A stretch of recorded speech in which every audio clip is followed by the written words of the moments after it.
Stephanie had schizophrenia and could see things that weren't really there. It could happen her anywhere. She really believed the things she saw were real, which was when she first saw and heard a baby cry next door. She wondered, was she just imagining things? But what really made her paranoid was last week she saw her next door neighbour, Sarah, look around when she came out of her car to see was anyone looking, and she was holding a baby. She knew what she saw, but even though she saw that, she first thought maybe she had imagined the whole thing until she heard the baby cry a few more nights. She told her parents, but they didn't want to know. Her dad just told her that she was imagining it all, and if she went to the police about her next door neighbour kidnapping a baby, then she would be put away. They would say that her hallucinations are causing other people harm and could cause herself harm. Stephanie didn't know what to do, but she knew what she saw and knew it wasn't just one of her imaginations. She said to her mom, "Mom, we need to call the police and get them to go to that woman's house because she definitely is hiding a baby in there. You know she told us many times she is living alone, and why would she say that if she had a baby?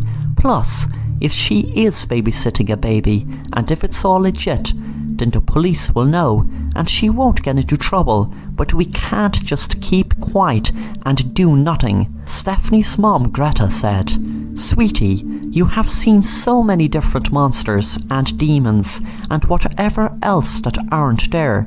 This is just another one of those." Stephanie said, "Please mom, just go over and ask the lady is there a baby with her and who does it belong to." Her mom sighed and told her to get some sleep. The next day, Stephanie came into her kitchen for her breakfast and said to her dad, "Where's Mom?" Her dad said, "I tried to stop her.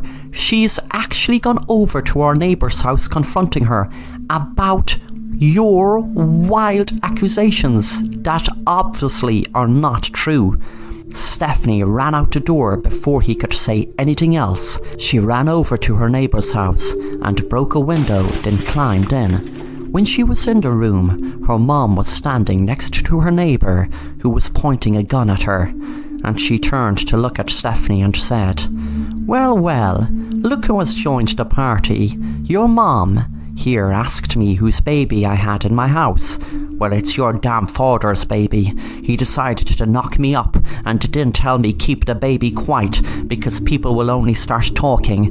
Now I can't have anything come between me and your dad.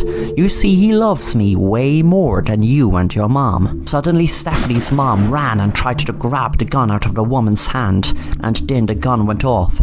They both looked at the door to see it was her dad who was just entering the room. He fell down on the ground as the bullet hit him. He looked up at his wife and said, before dying, "What? Why?" Stephanie's mom still had the gun in her hand and shot the woman who was running at her with a knife. Stephanie said, "Mom, tell the police it was me. I have schizophrenia. They will let me off." Stephanie's mom said, "No, I did this. I will tell the truth." A few minutes later the police arrived and a police officer said, "Police, is there anyone else in the house?" Stephanie said, "That woman tried to kill us and she shot my dad." The police officer looked at Stephanie's mom and said, "I'm afraid you have to come to the police station with me." Stephanie said, "Not her, the other woman." The police officer said, "What other woman?" Stephanie's mom was smiling, in a daze, talking to herself.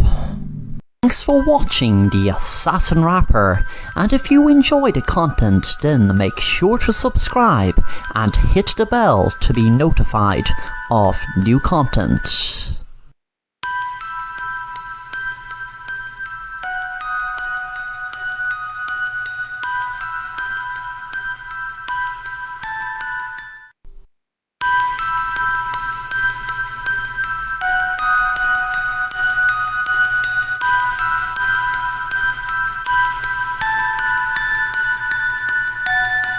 Jessie and her friend Kayla were at home watching a horror movie when they started talking about the local legend, Slender Man. Jessie was saying, Slender Man is real.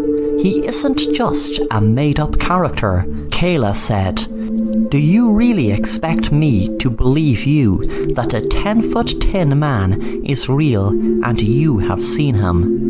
Why didn't you take a photo of him with your phone then? Jessie was getting annoyed and gave Kayla an angry look and said, okay, you don't believe me? Well, I can take you to the woods tomorrow to meet a friend of mine which will prove Slender Man is real. Kayla replied, okay, you're on. The next night Jessie and Kayla went out to the woods. They were walking down the woods when they saw a box with first clue written on it. Jessie asked Kayla to see what was inside. Kayla said, I suppose you think I'm afraid to open it. Then she opened it and retrieved a map where to go, looking for the next clue. As they walked about 10 minutes deep into the woods, they came across the next clue, which was another box. Kayla opened it again, and there was a map which apparently would lead them to the proof of Slender Man. As they walked towards where the map led them, there was a very high tree with a box hanging from it, saying proof. Kaylee said to Jessie, there's no way I'm climbing that tree. Jessie said, turn around and close your eyes for 5 seconds. Then you can turn back around again and open them. Kayla said, what are you playing at? Jessie said, losing her patience, do you want to see the proof of Slender Man or not? Kayla turned around and counted to 5. 1, 2, 3, 4, 5. When she turned back, Jessie had the box next to her on the ground.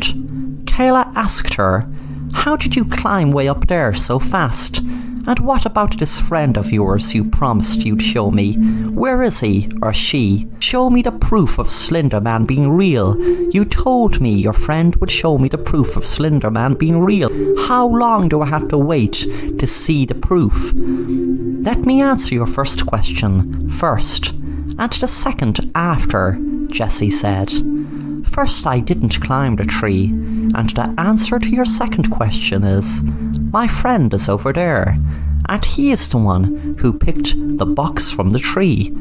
Jessie pointed over towards the trees, and Kayla screamed when she saw the Slender Man. Thanks for watching The Assassin Rapper, and if you enjoy the content, then make sure to subscribe and hit the bell to be notified of new content.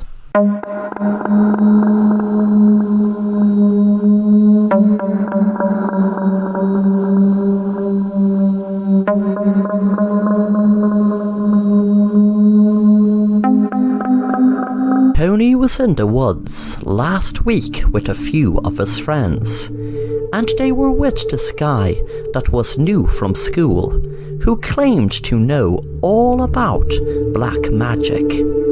Tony and his friends didn't take him seriously. The guy was called Gerald. Gerald had asked Tony, did he know much about black magic? And Tony said, trying to keep a straight face, oh yeah, I could write a book on it. His friends knew he was being sarcastic. A few nights later, Tony was sitting down watching TV when he had spotted something on the ground that hadn't been there before. He was trying to figure out how it got there. It seemed to be a book. The cover was just plain, and the book didn't seem to have any title. He began to start reading it. He read, I was just sitting down, relaxing, reading, when I started hearing weird sounds, but I didn't know which direction they were coming from. It just seemed like there was a weird sound in my ears. Then suddenly the lights went out for a second and came back on again.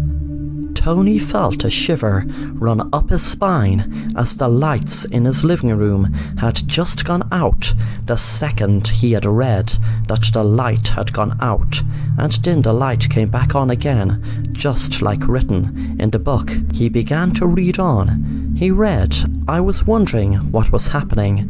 I felt weird, but I didn't know why. I couldn't explain what was happening. Then suddenly a light entered the room." Tony was freaking out at this stage, as there was a light entered the room after he read about it happening in the book. He had decided to just shut the book and forget about it, but his curiosity was getting the better of him, so he read on. He regretted reading it as soon as he read the sentence, "Gerald walked into my room and went to attack me." Tony knew martial arts, so was ready for him and threw him over his shoulder. Gerald hit his head off an ornament and blood poured from him. Tony knew he had killed him. Tony knew it was self-defense, so had decided to call the police. But before he rang, he saw a page on the floor. He read what was written on it. "Gerald will come back to life and possess your body." Tony turned around, and without even being able to react, was possessed by Gerald. And then Gerald spoke in Tony's body. "Now, Tony, you will be able to write a book all about black magic." Vamos a jugar en el 43.